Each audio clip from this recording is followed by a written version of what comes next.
बांग्लादेश और शेख हसीना दोनों के हालात इन दिनों बेहद नाजुक दौर से गुजर रहे हैं।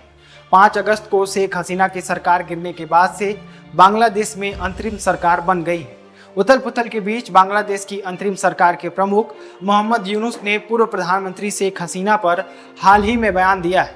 अपने बयान में उन्होंने शेख हसीना को राक्षस तक करार दिया है। मोहम्मद यूनुस ने यह भी बताया है कि अगर शेख हसीना वापस लौटती हैं तो उनके साथ क्या किया जाएगा। हसीना इस समय गाजियाबाद की एक सुरक्षित जगह पर रह रही हैं। वहीं उनके खिलाफ आरोपों की संख्या बढ़ती जा रही है। बांग्लादेश की अंतरिम सरकार के कर्ता धर्ता यूनुस ने अपने बयान में कहा है कि बांग्लादेश के यही छात्र थे जिनकी कुर्बानियों के बाद देश के राक्षस को मुल्क छोड़कर जाना पड़ा। मोहम्मद यूनुस के इस बयान में न केवल शेख हसीना के लिए उनके गुस्से को दिखाया बल्कि छात्रों की तारीफ भी की। बांग्लादेश में सभी क्षेत्रों में हालात लगातार बिगड़ते जा रहे हैं। प्रमुख यूनुस ने इस बात पर चिंता जाहिर की है कि जनजीवन अस्त व्यस्त हो चुका है और वह मौजूदा सरकार के लिए सबसे बड़ी चुनौती है। उन्होंने कहा है कि पूरे सिस्टम में उथल पुथल हो चुकी है, हमें फिर से एक बार नई शुरुआत करनी हो।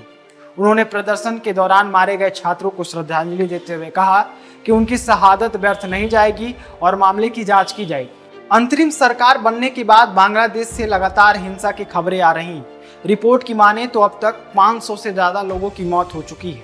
ढाका ट्रिब्यून की एक रिपोर्ट के अनुसार पिछले महीने की हिंसक झड़पों के दौरान ढाका के मोहम्मदपुर इलाके में एक किराने की दुकान के मालिक की मौत हो गई थी। इसी मामले में शेख हसीना के खिलाफ केस दर्ज किया गया है।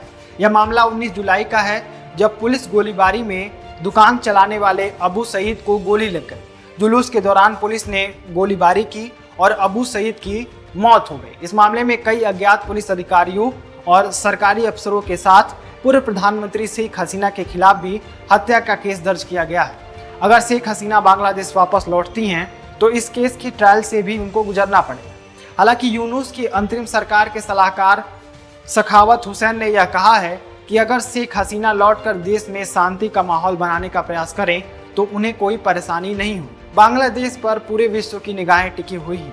वहाँ अल्पसंख्यकों के साथ हो रहे अत्याचार पर खूब आलोचनाएं भी हो रही हैं। बहरहाल अब देखना यह है कि आगे क्या होने वाला है। बाकी आप अपनी राय कमेंट में बता दीजिए। देखते रहिए संपन्न भारत। बहुत बहुत धन्यवाद।